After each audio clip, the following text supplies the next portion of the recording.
Christophe Lolichon est avec nous en direct sur RMC. Bonsoir. Bonsoir.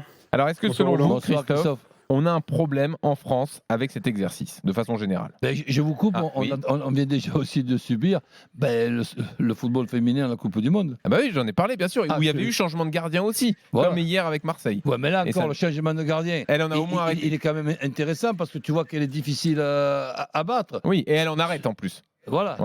Alors, Christophe, on a un problème en général? J'ai l'impression qu'on va finir par en avoir un, comme les Anglais en ont eu un pendant très longtemps. On a un problème.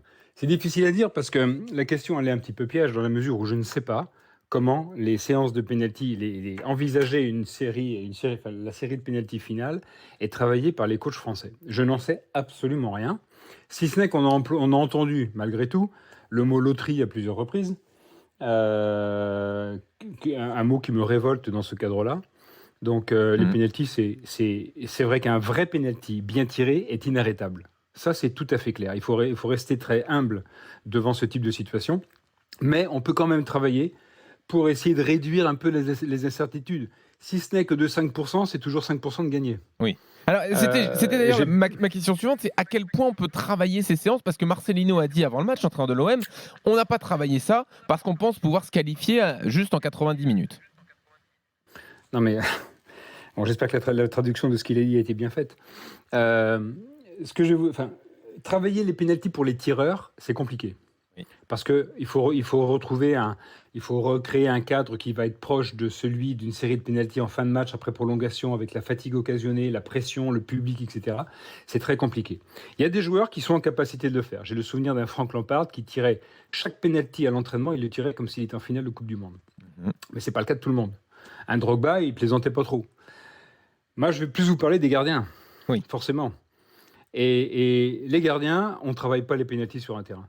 On les travaille devant, la vidéo. Et c'est le premier boulot qui est à faire, c'est le coach gardien.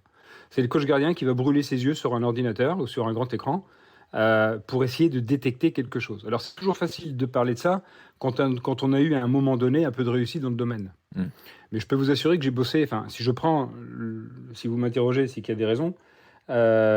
Si je prends la fameuse finale de Munich, si je prends un certain nombre de pénaltys que Petr Cech a arrêté en FA Cup et en Première Ligue, parce que Petr, à un moment donné, était à 40% de réussite, c'est que derrière, il y a du travail. Oui, bien sûr. Oui, c'est que derrière, il y a du travail. En plus de son talent, attention, en plus de son talent. Et comme Petr Cech, c'est un ordinateur sur pattes, il n'a pas besoin d'une bouteille pour savoir ce qu'il faut faire. Il a tout enregistré. Il a cette capacité de concentration à filtrer pendant la course d'élan et même avant. Parce que je l'évoquais déjà, je ne sais plus si c'est sur votre antenne ou pas. Moi, je commence à analyser un penalty quand le tireur pose le ballon sur le point de penalty. À partir de là, je commence à analyser ce qu'il va faire, son attitude, comment il recule, etc. Et il y a des points communs, il y a des choses qui reviennent et qui permettent d'envisager un côté. Je dis toujours envisager, parce que si le mec décide pour une raison X ou Y de le tirer à l'opposé, il va le tirer à l'opposé. Moi, j'ai 15 points d'analyse sur les pénaltys par joueur. Je vais grimper à 17 d'ici peu de temps, parce qu'il y a une chose qui m'interpelle. Ne comptez pas sur moi, malheureusement, pour vous les donner, parce que c'est tellement de boulot, et je vais garder ça un petit peu pour moi quand même. Bien sûr. Quand j'étais à Chelsea, c'était une obligation. On a les combines de coach Courbis qu'on divulgue pas non plus.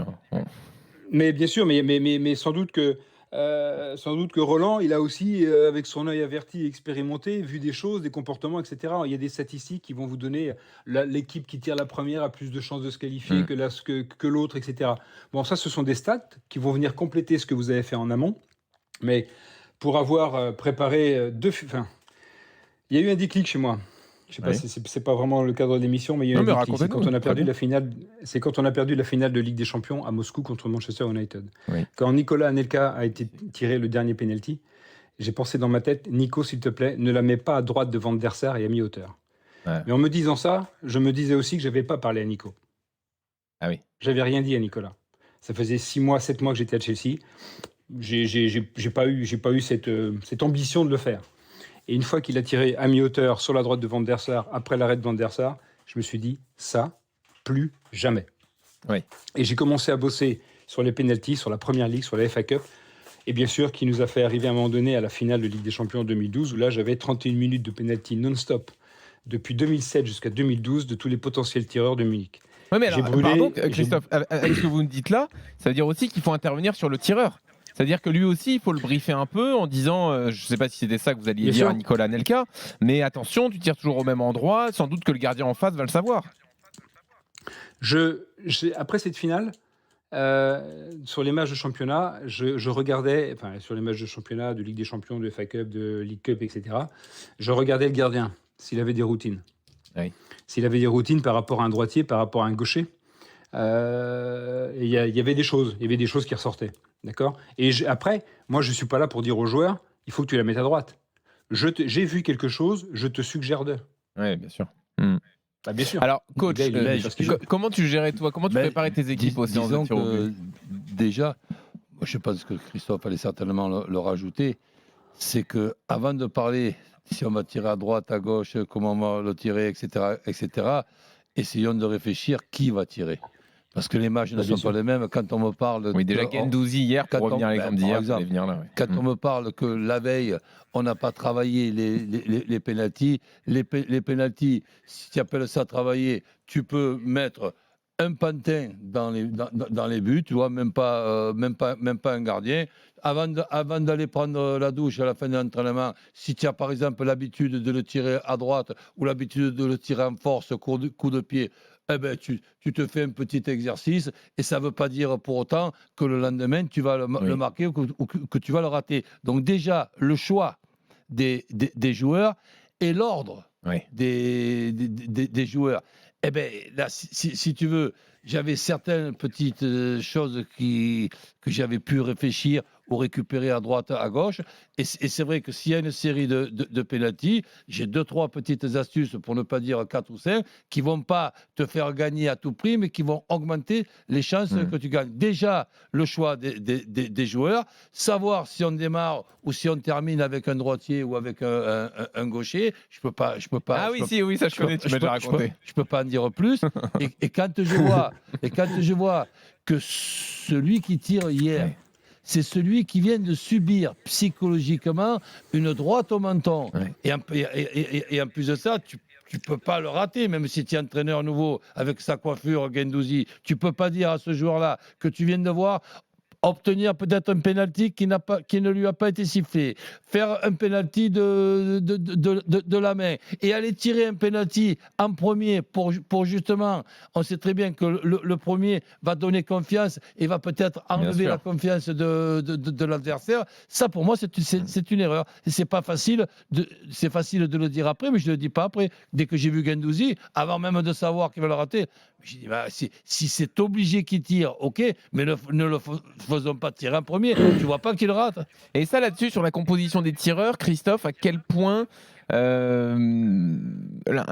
vous pouvez intervenir, vous, spécialiste de la performance, pas que du poste de gardien. Est-ce que c'est possible auprès de l'entraîneur ou c'est vraiment son domaine? C'est une discussion entre... non, c'est vraiment le domaine. Oui.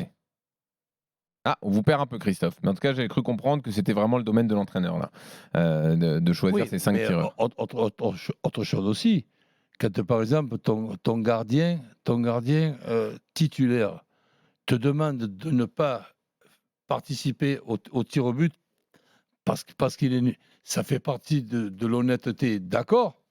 Mais il faut que tu fasses rentrer un spécialiste. Si tu fais rentrer un qui est encore pire que celui qui sort, mais tu t'imagines quand tu es entraîneur, tu changes le gardien. Que déjà, bon, tu vois ce qui se passe, tu peux être ridicule. Et le gardien que tu mets à la place du titulaire, il prend 5 sur 5. Ne déconnons pas. Vous pensez quoi de ça, Christophe? Oui. Bah, ça va dépendre de plein de choses. Chelsea a fait ça une fois. Je n'étais pas personnellement avec l'équipe pro, mais c'est Edouard Mendy qui était sorti, c'était Kepa qui était rentré. Je dirais que ça peut être une option, mais c'est une option qui me paraît dangereuse. Si votre gardien a été un peu fébrile pendant le match et que le deuxième est en capacité de pouvoir arrêter parfois des pénaltys, pourquoi pas. Lorsque Edouard Mendy était sorti après avoir fait un très très bon match et Kepa était rentré, bon, ça s'était pas terminé à l'avantage de Chelsea et on peut penser que peut-être Edouard, qui avait des stats extrêmement faibles sur les pénaltys, peut-être qu'Edouard aurait sorti le grand jeu parce qu'il avait fait un match où il avait été parfait. Hier, Paul Lopez n'a pas démérité. Il faut quand même signaler que Blanco sur les 5 pénaltys, si je compte celui qui est tiré dans l'axe et où il part sur son côté droit, il n'y a qu'un seul pénalty où il part complètement à l'opposé. Est-ce que cela nous permet de dire que les pénaltys ont été travaillés auparavant parce qu'il est parti donc 3 fois du bon côté. Ouais. Il y a celui de l'axe où il perd quand même. Enfin bon, un pénalty dans l'axe en général, c'est pas très prévisible. Et puis il y a le dernier pénalty où là il perd sur sa gauche et le pénalty est tiré à droite. Donc il est parti quand même 3 fois du bon côté. Il en sort un. Non, il en sort. Oui, il en sort. Non, il le sort pas. Il rentre. Non, il en sort pas. Et ils ont quand même quasiment d'ailleurs fait Bah, quasiment le même arrêt, les deux gardiens. sur celui-là que tu veux dire, c'est sûr qu'il a vraiment failli l'arrêter. Ah oui, oui. Ah ouais, c'est une question de fermeté. D'ailleurs, le gardien de Panathinaikos, ça fait quasiment le même arrêt, mais lui, il l'a arrêté. Exactement. Ouais. Donc, est-ce que c'est une bonne idée? Ça l'a été pour Van Gaal quand il a vu Kroll à la place, Oui. à la place du gardien titulaire. Dis- Moi, Dis-donc je suis que pas très c'est une friand bonne de ça. idée quand il y a un vrai écart entre les deux gardiens qu'on change. Si Mike Maignan avait remplacé Hugo Lloris en finale de Coupe du Monde, là, bon, bah, on aurait dit oui. Enfin, a priori, c'est vraiment sa spécialité et l'autre un peu moins. Absolument. Alors qu'hier, bon, bah, c'est vrai qu'on n'a pas l'impression qu'il y ait une différence énorme. Et psychologiquement, Surtout avec ce qu'on apprend après. Oui. Que c'est pas qu'on fait rentrer un spécialiste des pénaltys, on fait rentrer parce que celui qui est titulaire, il veut pas. Vous en avez parlé tout à l'heure. ouais. Non, c'est quand même surprenant. Mais après, je sais pas ce que vous en pensez, vous les spécialistes. Je pense que c'est mieux quand même de faire ça sur le gardien que de faire rentrer un tireur juste dans les 2 dernières minutes, juste pour tirer un penalty. Parce que là, lui, il a une pression de dingue. Ah ben là aussi. Et je il peut pense vraiment pas rater. je Alors que pense le gardien, celui bon. qui rentre dans ton exemple, Jean-Louis, 2 minutes, il n'aura pas plus de pression que ce qui vient de se passer dans la tête de Guendouzi Oui, dans les dernières minutes du match. Alors, par rapport à Guendouzi, Ah oui, bah t'as raison. oui, Ça, là, c'est vrai. Ça, c'est vrai. Ouais, Euh, c'est vrai. Maintenant, faudrait-il savoir s'il y a des joueurs de Marseille qui ont refusé de tirer, ce qui a amené à placer Guendouzi sur la liste. Non, mais Peut-être, moi je reproche pas seulement sur la liste. Je reproche qu'il tire en premier, qu'il Oui, soit en sur plus, la oui. liste et qu'il tire en cinquième et qu'il le rate en cinquième. J'aurais moins les boules et moins de regrets que de le voir tirer en premier. Et au lieu d'amener ses coéquipiers vers la qualification, tu te prends en plus de l'égalisation où psychologiquement tu prends un coup de marteau sur la tête. Tu fais tirer aussi Guendouzi qui a été malheureux sur les dernières minutes du match et tu le fais tirer en premier et il le rate. Ouais. Eh ben là, je peux plus rien pour toi là. Bon, j'ai l'impression qu'on a quand même un problème avec les sortes de tir au but. Ouais. Ouais, Christophe. Je pense sincèrement. Il y a... Alors, je sais pas si on peut être cash, ça peut être mal interprété, je sais pas. Mais en tout cas, ce que je sais au niveau des gardiens, c'est que ça suppose un travail qui est assez lourd. Ça suppose du temps. Ça suppose de mettre en place un processus d'analyse et sans avoir la garantie du résultat, bien évidemment. Mais pour ça, il faut passer du temps. Donc, chacun fait ce qui lui plaît, c'est le cas de le dire. Moi, j'ai décidé, et si je retrouve un club, je ferai exactement la même chose. Les pénaltys, c'est un truc qui peut vous faire gagner, c'est un truc qui peut vous faire perdre. C'est pas ce qui arrive le plus souvent, mais au moment où ça arrive, on est quand même réconforté quand on a un petit peu d'analyse. Qu'on a un petit peu d'analyse et qu'on peut donner plus de confiance aux gardiens. Faut-il encore tomber sur un gardien qui accepte? Parce qu'il y a des gardiens qui vont vous dire non, moi je fonctionne à l'instinct. Oui. Un mec comme Michael Landreau, qui avait quand même un pourcentage de réussite très élevé sur les pénaltys, Mika n'a jamais travaillé réellement les pénaltys. Mais Mika, c'est un bluffeur. Ouais. C'est un joueur dans l'âme. Aux cartes, s'il peut vous mettre une tannée, il va vous mettre une tannée. Et Mika était dans la provocation, une provocation invisible, mais il était très fort. Mais par contre, je crois qu'on peut faire. Et là, je suis en train de mener une étude avec un spécialiste de la vision pour encore aller plus loin, justement sur les pénaltys. Simplement pour exemple, les filles de Chelsea qui ont éliminé Lyon l'an passé ont fait avec ce type avec qui j'ai travaillé pendant 10 ans un gros travail sur les potentielles filles qui allaient tirer pour Lyon en cas de séance de pénalty. Et Anna, j'ai plus son nom, la gardienne Anna de Chelsea, en a arrêté 2 ou 3, je crois. Ah, d'accord. Alors, Christophe, merci beaucoup, c'était passionnant. On vous souhaite de retrouver un club. Je sais pas, vous avez des touches là en ce moment? Alors, il y a des touches qui sont un petit peu à la mode actuellement. Ah oui, d'accord. Ouais. Mais pour l'instant, écoutez, non, je suis un petit peu surpris de certains choix, mais enfin, je respecte tout le monde. Oui, j'ai très envie de retrouver la pelouse, la pression, la compétition, l'analyse nécessaire à tout ça. Maintenant, les jours passant, c'est vrai que ça s'amenuise un petit peu. Maintenant, il faut garder un petit peu, faut garder un peu espoir quand Non, même. mais tu vas trouver un plus un porte-chance et puis le fait de t'avoir invité, ça Voilà. va donner des idées. Voilà. Merci Roland.